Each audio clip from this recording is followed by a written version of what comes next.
దేవుని బిడ్డలారా, ఈ దినము కీర్తనలు 26:8 వచనాన్ని ధ్యానిద్దాం.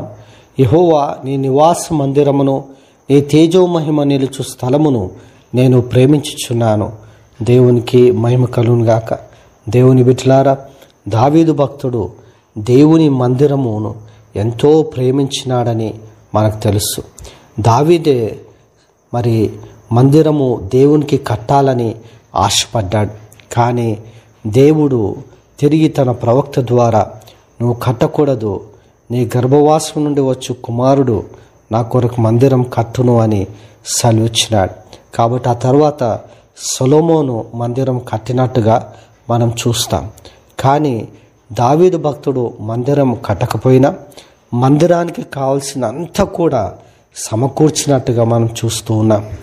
ఎంతో సంపద, ధనము, మరి వెండి అన్నీ కూడా దేవుని మందిరమునకు సంపాదించి పెట్టినాడు. దేవుని బిడ్డలారా, మరి మనం ఇక్కడ చూసినట్లయితే దావీదు భక్తుని యొక్క ఆసక్తి ఎంతో గొప్పది. ఆయన ఏమంటాడంటే, ఎవరైనా దేవుని మందిరానికి వెళ్దాము పదా అని అంటే నేను ఎంతో సంతోషించి మరి వెళ్తాను అని అంటాడు. కాబట్టి వాక్యంలో మనం చూస్తూ ఉన్నాము, దేవుని మందిరమును ప్రేమించుట, దేవుని సన్నిధిని ప్రేమించుట మనం చూస్తూ ఉన్నాం.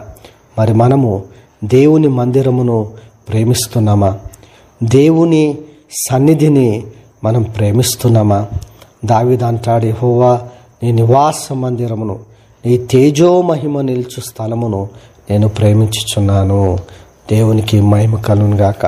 దేవుని బిడ్డలారా, దేవుని నివాసము, దేవుని మహిమ నిలిచే స్థలాన్ని నీవు నేను ప్రేమించాలి. నేను ప్రేమ ఆసక్తిని కలిగి మరి వెతకాలి. దేవుని బిడ్డలారా, దేవుని సన్నిధిని వెతికే బిడ్డలుగా, దేవుని సన్నిధిని ప్రేమించే బిడ్డలుగా మనం ఉండాలని ఈ వాక్యం ద్వారా హెచ్చరింపబడుతున్నాం. ఈ చివరి కాలంలో లోకము ఆకర్షిస్తుండగా, లోకంలో ఉన్నవన్నీ ఆకర్షిస్తుండగా దేని నువ్వు ప్రేమిస్తావో నిర్ణయం చేసుకో. దేవుని బిడ్డ, నిర్ణయం చేసుకొని నువ్వు దేవుని సన్నిధిని ప్రేమించినట్లయితే దేవుని బిడ్డ మరి మరణంలో నుండి దాటిన వారమవుతాం, జీవములో ఉన్న వారమవుతాం. లోకమును ప్రేమించేవాడు దేవుని బిడ్డలారా మరి దేవునికి వైరము అని వాక్యం సెలవిస్తూ ఉంది.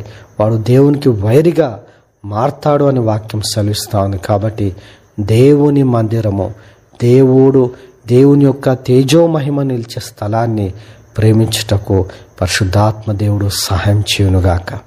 ఆమేన్.